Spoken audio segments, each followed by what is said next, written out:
Lição 8, 26 de maio de 2024. Confessando e abandonando o pecado. Texto áureo. O que encobre as suas transgressões nunca prosperará, mas o que as confessa e deixa alcançará misericórdia. Provérbios capítulo 28 versículo 13. Verdade prática. Para desfrutar um caminho de restauração e reconciliação com Deus, precisamos confessar o pecado e abandoná-lo de uma vez por todas. Leitura bíblica em classe. Salmos capítulo 51 versículos do 1 ao 12 e 1 João capítulo 1 versículos do 8 ao 10. Salmos 51. Tem misericórdia de mim, ó Deus, segundo a tua benignidade, apaga as minhas transgressões. Segundo a multidão das tuas misericórdias, lava-me completamente da minha iniquidade e purifica-me do meu pecado.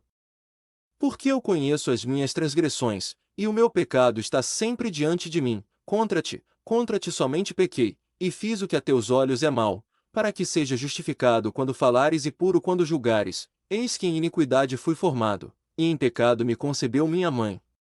Eis que amas a verdade no íntimo, e no oculto me fazes conhecer a sabedoria. Purifica-me com hisopo, e ficarei puro, lava-me, e ficarei mais alvo do que a neve. Faze-me ouvir júbilo e alegria, para que gozem os ossos que tu quebraste. Esconde a tua face dos meus pecados e apaga todas as minhas iniquidades. Cria em mim, ó Deus, um coração puro e renova em mim um espírito reto. Não me lances fora da tua presença e não retires de mim o teu Espírito Santo. Torna a dar-me a alegria da tua salvação e sustém-me com um espírito voluntário. 1 João 1. Se dissermos que não temos pecado, enganamo-nos a nós mesmos, e não há verdade em nós. Se confessarmos os nossos pecados, Ele é fiel e justo para nos perdoar os pecados e nos purificar de toda injustiça. Se dissermos que não pecamos, fazemo-lo mentiroso, e a sua palavra não está em nós. Comentário, introdução, atualmente.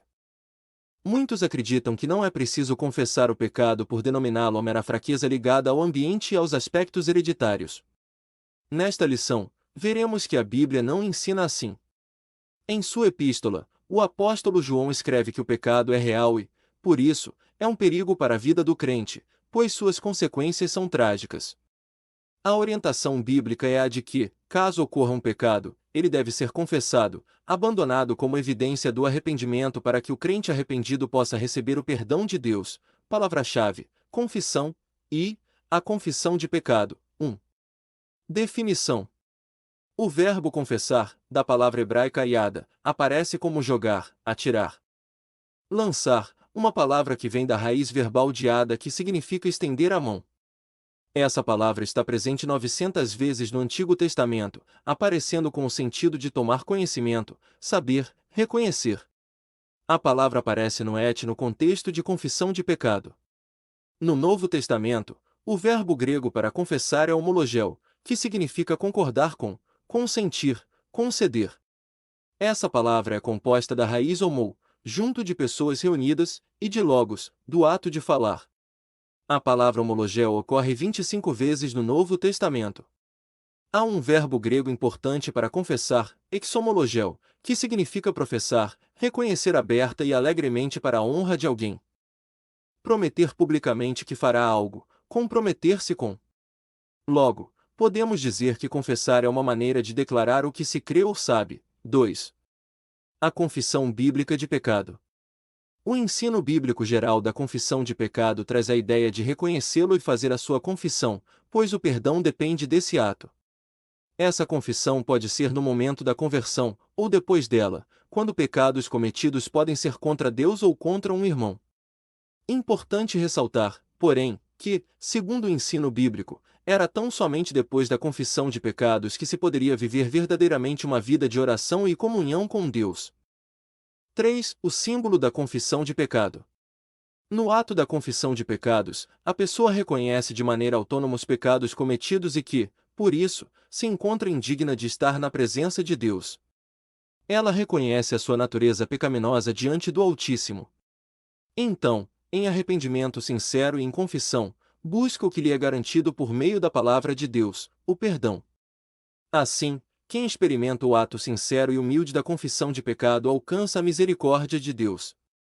Então, a alma é consolada e a vida espiritual é restaurada. Segunda, o perigo do pecado não confessado. 1.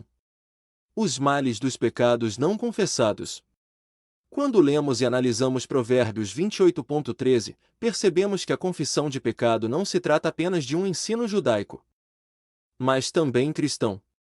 A Epístola de João corrobora com a necessidade de se confessar o pecado, deixá-lo e alcançar o perdão. Em contrapartida, quem ignora a confissão de pecado, ocultando, vive uma vida de aparência e de morte espiritual, semelhante ao que os nossos primeiros pais, Adão e Eva, viveram ao tentar ocultar os seus pecados diante de Deus, bem como o rei Davi, o homem segundo o coração de Deus, que procurou ocultar do Senhor seus pecados. 2. As consequências do pecado de Adão e Eva. A realidade bíblica do pecado pode ser vista no primeiro casal, Adão e Eva, quando pecou e, por isso, recebeu sentenças devidas.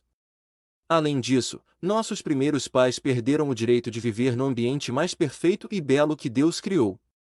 Por isso, na vida de Adão e Eva, há consequências trágicas do pecado, tais como a alteração da condição física de ambos, a transição da natureza imortal para mortal, diversas tensões no gênero humano e na natureza. Assim, sabemos que as consequências do pecado de nossos primeiros pais não se limitaram a eles, mas perpassaram a todo o gênero humano e natural. 3. As consequências do pecado de Davi. O rei Davi pagou um alto preço com o seu pecado. A Bíblia mostra que, por isso, a espada não sairia da sua casa.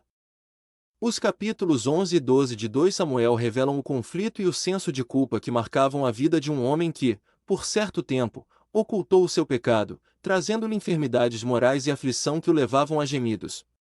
O Salmo 32 mostra que, por se manter em silêncio, não confessando o seu pecado, Davi enfraqueceu cada vez mais, perdendo o vigor espiritual.